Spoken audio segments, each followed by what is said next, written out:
제가 연애를 안 했는데 결혼 상담까지 부모님 세대와 우리 자녀 세대의 그 세대 차이를 딱 확실히 느낍니다.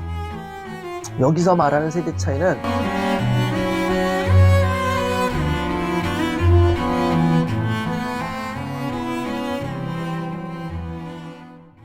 2025년 첫 정기 강연입니다. 2025년 새해에도 저와 여러분들 모두에게 행복한 한 해가 되었으면 좋겠습니다. 여러분들께서 걱정해 주시고 격려해 주신 덕분에 저는 조금씩 회복 중에 있습니다. 완전히 회복된 건 아닙니다. 중간중간에 계속 컨디션 쪽으로 힘든 부분이 있고 또 마음적으로도 힘든 부분이 있어서 일주일 넘게 이 강연을 어떻게 이끌어와야 될까 굉장히 고민을 많이 했습니다. 그래서 그래도 여러분들을 계속해서 만나고 이야기 나누는 그런 시간들을 갖는 게 좋을 것 같다 싶어서 정기 강연은 계속합니다만 당분간은 이 여러분들의 사연을 함께 나누면서 또 시간을 이끌어 가보도록 하겠습니다. 계속해서 지켜봐 주시고 또 저와 여러분들이 또 건강한 시간들을 보냈으면 좋겠습니다. 바로 여러분들의 사연을 또 보도록 하겠습니다. 22살에 아주 평범하고도 바른 남자친구와 사귀고 있는데요. 제가 남자친구가 생기면 말을 잘 안 꺼내는지라 몇 년 이상 사귀면 말을 꺼내려 했는데 들켜버렸어요. 부모님 두 분 다 남자친구를 마음에 들어 하시진 않는데 근데 또 헤어지라고 호통하시는 건 아니고 제 앞에서 남자친구를 너무 깎아내려요. 엄마께선 대기업 취직했지만 고졸이라고 꺼리시는 것 같아요. 아빠는 아예 저와 3일 내내 말도 안 섞으시고요. 아빠는 평소에도 토라지시면 이런 적이 종종 있긴 해서 며칠 후면 돌아오시긴 할 텐데 생각 정리되시고 와서 헤어지랄까봐 겁나네요. 20대 초반에 남자친구 생긴 것이 이렇게까지 할 일인지 의문이 듭니다. 결혼하기엔 어린 나이인데 제대로 된 성지식과 안전한 연애만 한다면 되는 거 아닌가요? 요즘은 이 문제로 너무 스트레스를 받습니다. 친구로서든 연인으로서든 소중한 남자친구에게도 너무 미안하고요. 혹여나 이러다 지쳐 헤어지게 되더라도 이런 집안인 것이 창피해서 누굴 만나지 못할 것 같은 정도예요. 하나 더 있습니다. 하나 더 왔는데 같은 사람이 쓴 건지 아니면 우연의 일치로 다른 사람인데 내용이 비슷한 건지 모르겠습니다. 하나 더 읽어볼게요. 부모님들은 22살에 딸이 남자친구 생기면 벌써 결혼할 상대로 하나하나 따져보나요? 남자친구가 최근에 생겼는데 남자친구는 H자동차 생산직 취업에 여러 자격증도 추가로 준비 중이고 누구보다 열심히 살고 있는 친구인데요. 이렇게만 보면 만약 결혼하더라도 큰 문제가 될 상대는 아니라고 생각하는데 외적으로 크게 훤칠하지 않아서인지 부모님이 좋게 보시지 않는 것 같아요. 이유를 물으면 계속 그 H에 그 아파트 살고 대학도 안 나와서라고 하는데 회사 다니면서 대학 다닐 예정이고 아파트도 그렇게까지 헌 아파트가 아니고 평범하고 무난하거든요. 도대체 그 아파트는 어디 아파트여야 잘 사는 겁니까? 어, 로제가 말하는 그 아파트 가가지고 살아야 잘 사는 아파트일까요? 근데 사람을 이렇게 판단해도 되는 걸까요?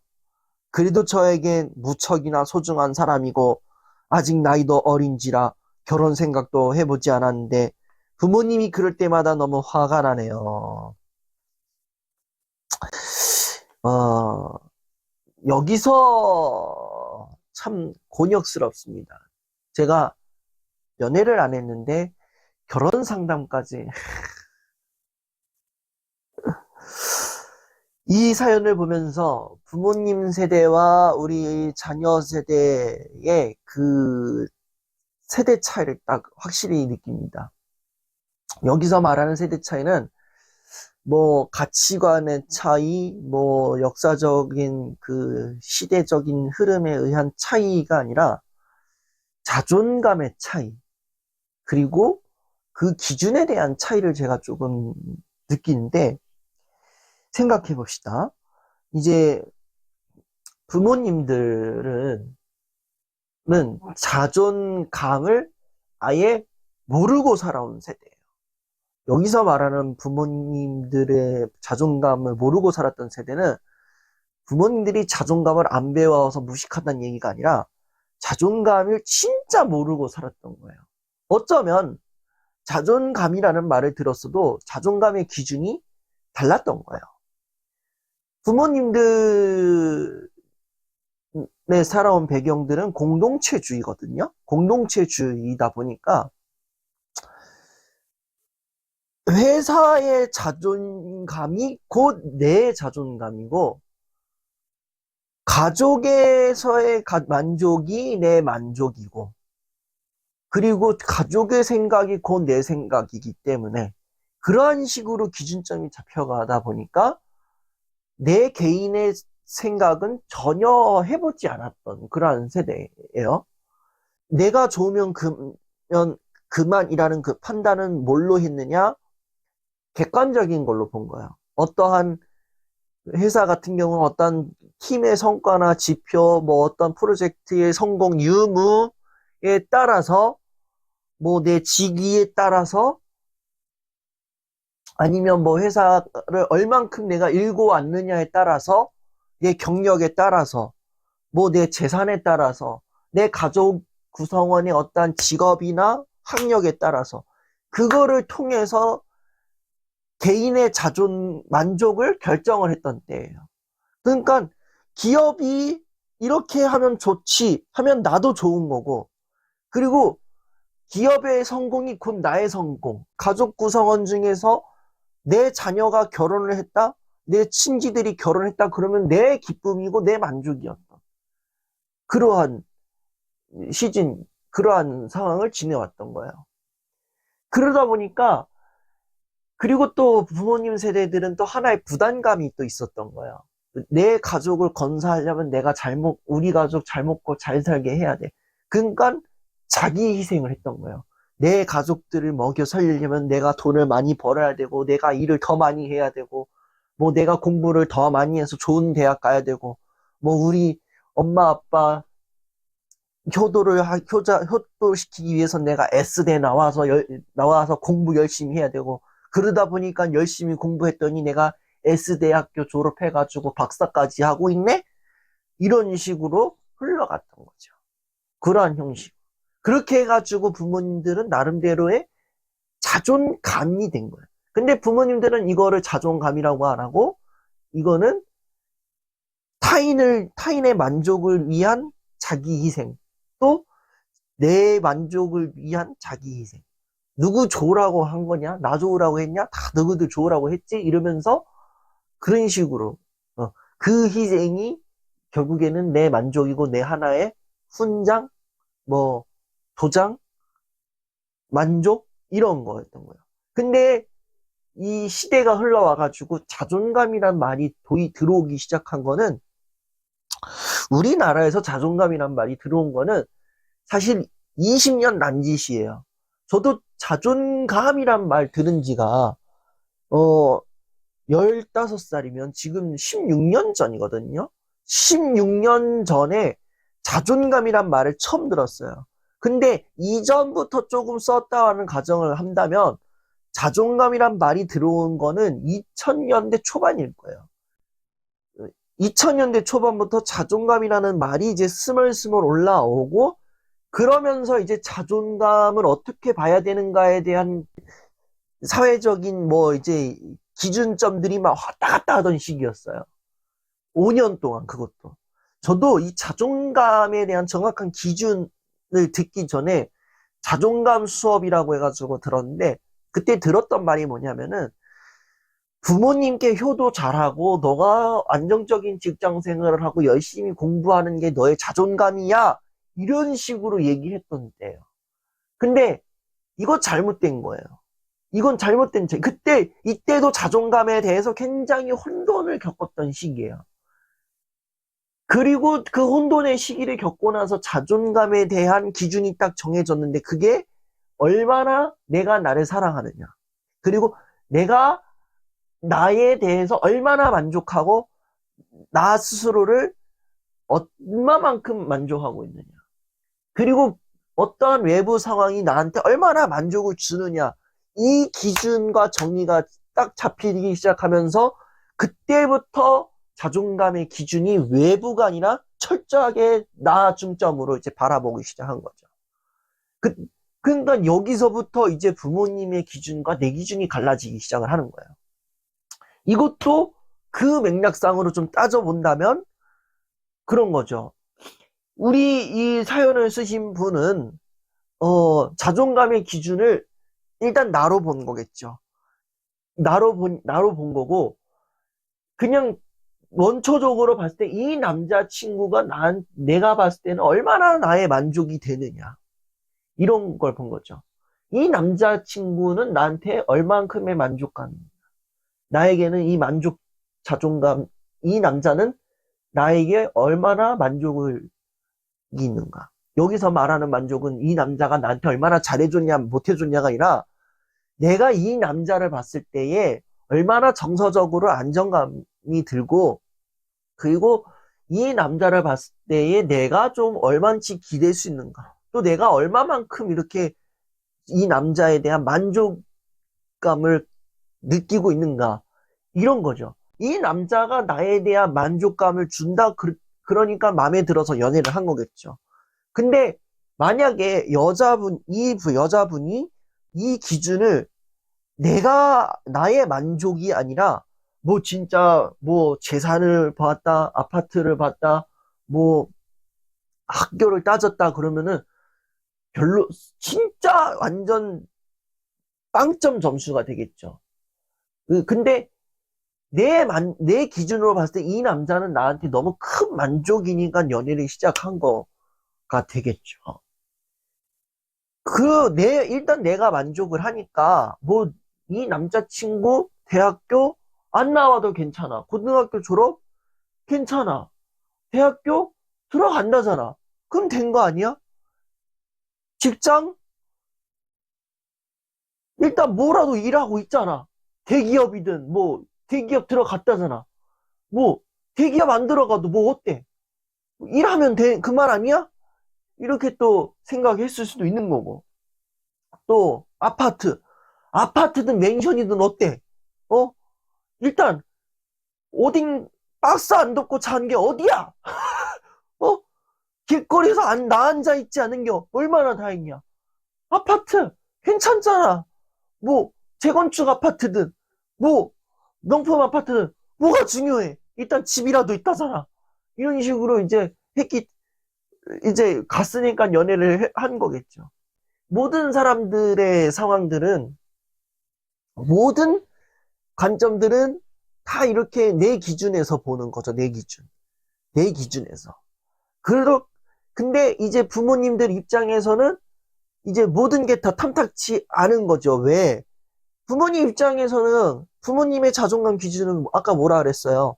얼만큼 잘 먹여 살릴 수 있고, 얼만큼 잘 건사할 수 있고, 얼마나 안정적인 삶을 살고 있느냐, 얼마나 안정적인 직장을 갖고 있느냐, 이런 걸로 따져본다는 거죠. 그러다 보니까 여기에서 이제 부모님이 생각하는 이 남자친구와 내가 생각하는 남자친구와의 충돌이 일어난 거죠. 그런 상황이 벌어진 거라고 생각을 해요. 그럼 이 시점에서 이분은 지금 고민되고 있는 거는 이 관계를 계속해서 유지하고 싶은데 어떻게 하면 좋을까요? 계속 부모님과 이렇게 충돌을 하고 있고 괜히 남자친구 보기엔 좀 미안하고 껄끄럽고 그런데 어떡할까요? 라는 질문을 뒤에 이 의도를 던진 것 같은데 이렇게 말씀드릴게요. 저는 그럼에도 불구하고 일단 만나라는 거예요.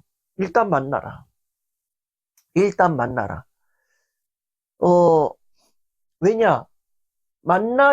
지금 이러한 부모님의 이야기로 인해서 헤어지면은 본인의 자존감, 본인의 만족감은 일순간에 확 사라질 거란 말이죠. 지금 상황에서는 이 남자친구가 나의 안정감을 주고 내 마음을 잘 이해해주는 사람이잖아요. 지금 그 시점에서 그런 사람을 만나야지, 지금 내가 뭐 이렇게 뭐 뭘 가릴 때가 뭘 가려가기엔 조금 확실한 시기는 아니니까. 가장 중요한 건 내 느낌이잖아요. 그러니 계속해서 만나라. 내가 원하든, 내가 안정감을 겪고 내가 좋으면 이 만남 지속해도 좋다라는 거죠. 그런 식으로 또 교제를 이어가는 거죠. 혹시 몰라요. 이제 나중에 갔을 때 이제 진짜 결혼을 생각하게 된다면 여러 가지 현실적인 문제들을 부딪힐 수 있겠지만, 그 현실적인 문제 앞에서 이 남자친구가 어떻게 대응하느냐에 따라서 헤어질까 말까는 나중에 문제인 거고, 지금 여기 상황을 따져봤을 때 지금 보니까 뭐 결혼할 생각은 없다. 너무 결혼할 생각은 본인 스스로가 이르다라고 생각하는데, 지금은 결혼을 생각하고 있지 않는다면 이 만남은 지속해도 좋다. 이렇게 생각할게요. 그 두 번째로 말씀드리는 거, 결혼을 전제로 만난다 그러면은 현실적인 문제를 진짜 심각하게 논의해봐야 된다라는 거죠. 현실적인 문제를. 그 문제를 잘 논의해서 결혼을 해야 된다는 거죠. 근데 지금 되게 아이러니한 상황은 뭐냐면은, 우리 어른들은 왜 남자친구, 여자친구 생긴다 그러면은 이거를 왜 결혼까지 끌고 갈까? 이러한 생각을 해요. 어, 그, 꼭 그 남자와 사귀면은 꼭 그 남자와 결혼을 해야 되나? 이런, 이것도 좀 약간 이제 시대상이 좀 이렇게 많이 흘러가가지고 많이 바뀌어온 것 같은데, 어, 결혼 전제로 만나는 거 아니면, 지금 이 상황에서 그냥 가볍게 만남하는 거 좋다. 뭐, 부모님이 뭐 이렇게 얘기한다고 해도, 뭐, 야, 니 그 남자친구가, 고등학교도 안 나오고, 지금, 아파트도 뭐, 로제가 말하니 이 아파트 사는 것도 아니더만 뭐, 굳이 만나야 돼? 그러면, 엄마! 나 결혼하는 거 아닌데 내가 그런 얘기 꼭 해야 되겠어? 이런 식으로 쳐내야 된다는 거죠. 이런 얘기를 지혜롭게 풀어나가야 된다는 거죠. 그 부모님들도 되게 너무 앞선 생각을 하시는 건 아닐까. 이러한 생각을 합니다. 그러니 지금 만남 잘 가지시면서 좋은 사랑 유지하면 좋을 것 같아요. 어찌 보면 이 남자친구분은 정말 좋은 분 만났다 생각을 합니다. 이렇게 남자친구 본인을 이렇게 생각하고 배려해주는 여자가 어디 있어요, 그죠? 남자친구분은 정말 복받았다. 이런 사연자를 만나서 참 복받았다. 라는 생각을 합니다. 좋은 사랑 잘 이어 나가셨으면 좋겠습니다. 정말 응원의 박수를 드리겠습니다. 나뿐만 아니라 아들, 손자, 며느리 다 불러 모으세요. 아니면 정말 내 주변에 힘든 친구가 있다. 걔만 보내지 말고 걔 멱살 잡아가지고 같이 오세요. 저만의 빛 비춘다가 아니라 저와 여러분이 함께 빛을 비추는 그러한 빛 비추다 강연이 되었으면 좋겠습니다. 그래서 정말 언젠가는 모르겠지만 정말 빠른 시간 안에 저와 함께 이야기 나누고 또 하는 그런 빛 비추다 강연이 되기를 바랍니다.